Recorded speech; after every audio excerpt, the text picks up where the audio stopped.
Welcome back to Freedom Fridays. In this episode of Freedom Fridays, we're continuing our study of God the Father, and we're going to take a look at His role as the creator of the earth, of everything that there is.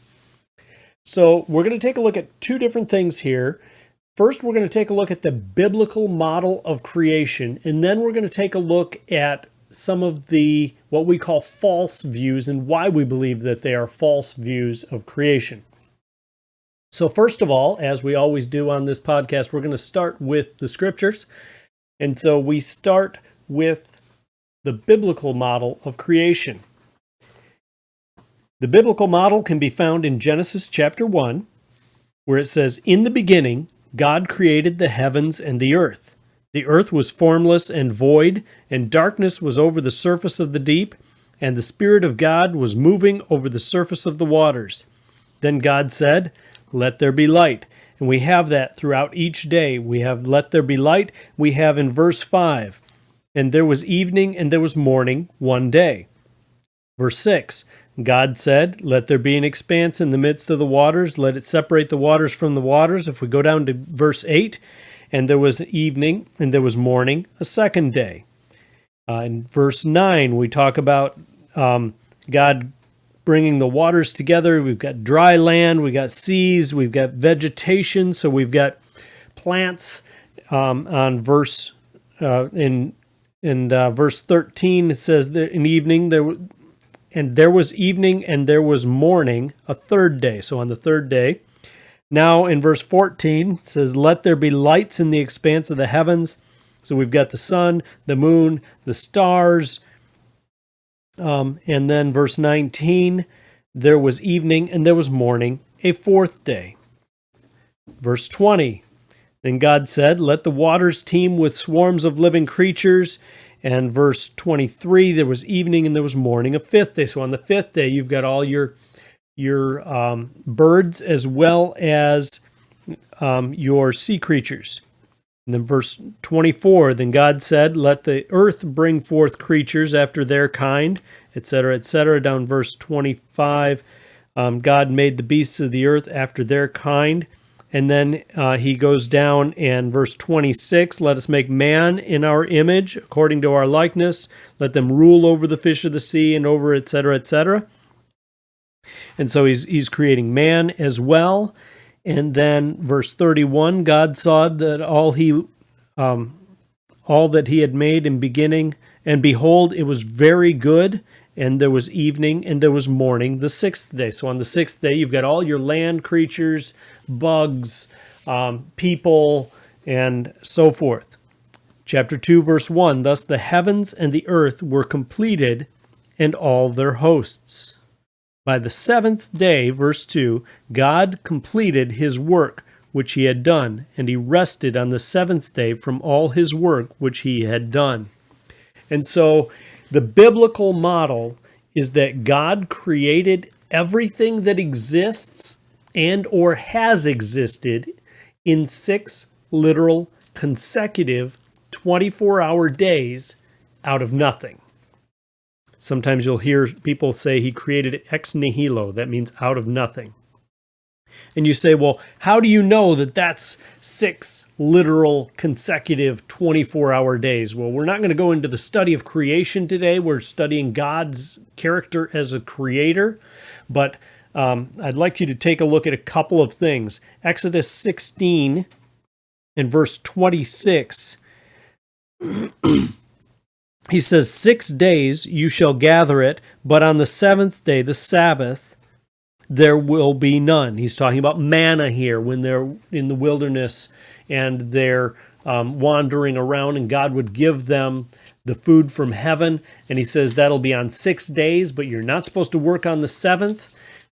So there will be no manna. You say, well, what does that have to do with creation? We're getting there. In chapter 20 and verse 9, it says, verse 8 says, "Remember the Sabbath to keep it holy." Verse 9, 6 days you shall labor and do all your work, but the seventh day is a Sabbath to the Lord your God.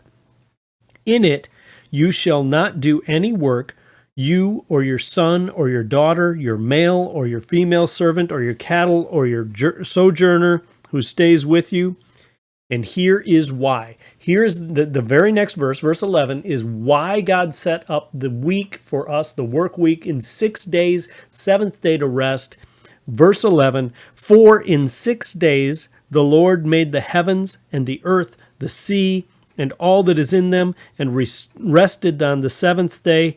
Therefore the Lord blessed the Sabbath day and made it holy.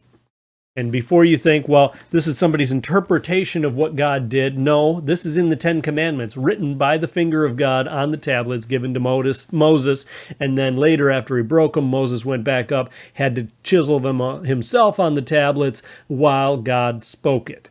So this is straight from God. He says, I rested on the seventh day, so you're going to rest on the seventh day.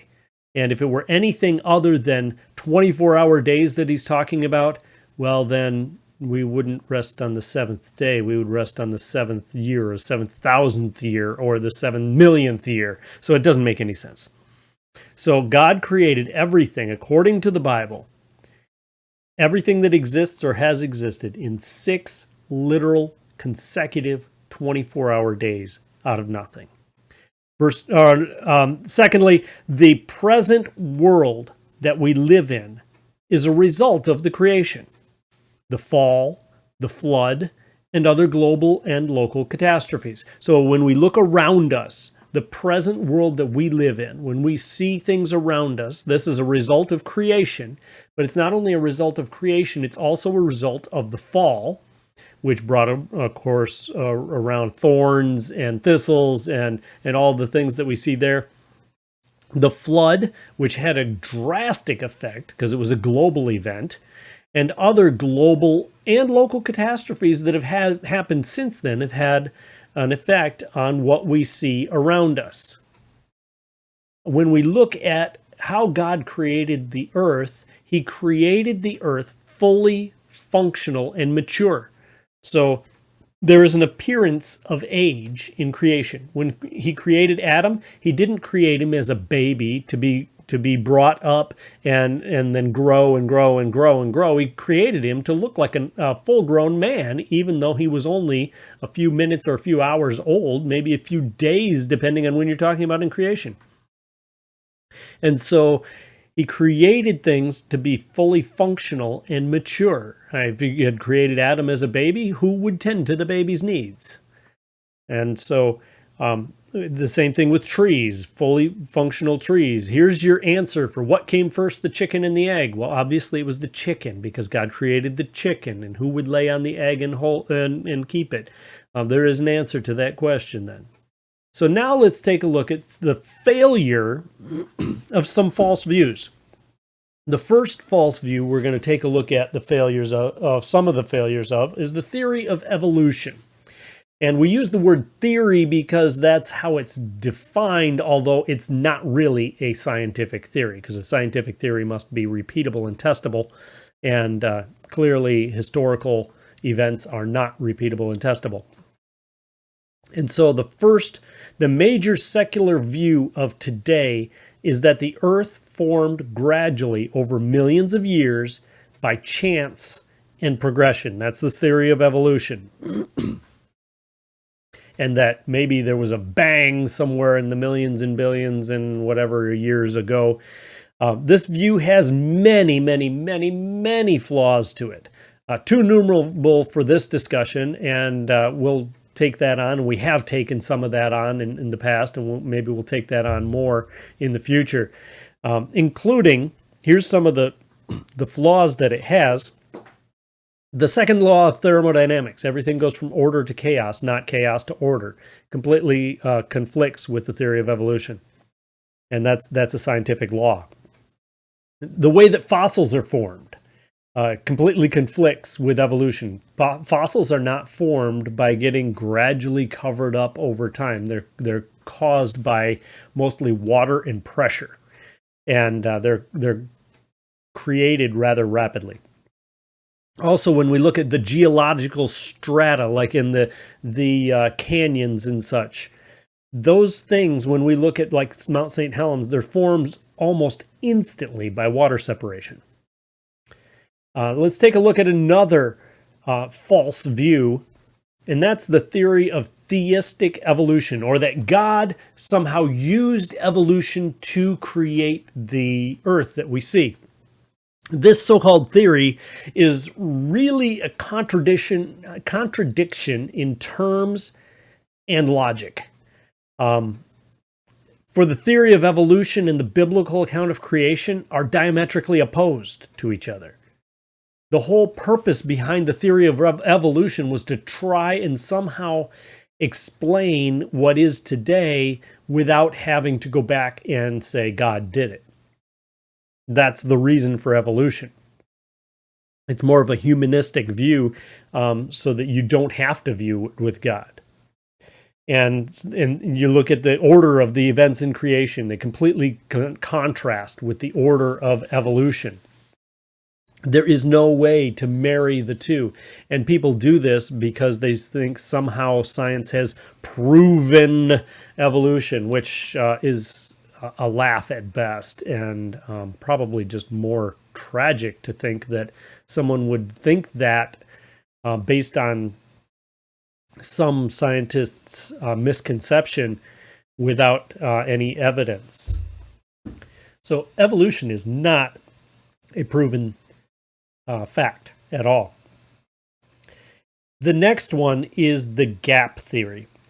Now, the gap theory states that there were large time gaps between the recorded days of creation, between day 1, day 2, day 2, day 3, day 3, day 4, etc., that there were large time gaps, therefore accommodating scientific discoveries, because they believe that, well, these scientific discoveries must be fact.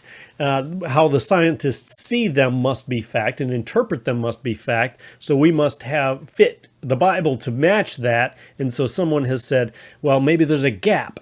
It says in Peter's writings that a day is like 1,000 years with the Lord, and 1,000 years is like a day, which, by the way, completely is taken out of context. Because that isn't what he's not talking about creation there. He's talking about that God is not slow concerning his promises, but he is gracious and patient. It's not talking about how he's slow in creation. So first of all, it should be noted that we do not interpret the Bible according to what scientists find or think up in their own minds. We interpret science according to what God's Word says, because God's Word is our ultimate authority, not science. If there is any so-called contradiction, the truth lies with the Scriptures, and science is either wrong or misinterpreted. It's not the other way around. It's not that we misinterpret the Bible, it's that science is misinterpreted. And we've seen that over and over and over and over again. Science at one time said the world was flat, when the Scriptures clearly talk about the circle of the earth. And so science was wrong, the Scriptures are right. Secondly, it should be noted that if these gaps were truly there, and subsequently then, if there's 1,000,000 years or 1,000 years in between each day, then there's death in between each day, and death is no longer the punishment of sin, then the Bible and the whole purpose behind salvation and the whole need for salvation is annulled and negated. And so then there's no even reason for the Bible if that were the case. So we've got to take these things, instead of just seeing, oh, hey, that looks good on the surface. We've got to look deeper and say, hey, where does this ultimately take me? Because there is no way that can fit with the narrative of the Bible. So thank you for tuning in for this week of Freedom Fridays. And next week, we're going to finish up our discussion on the nature of God the Father. And we'll see you next week on Freedom Fridays.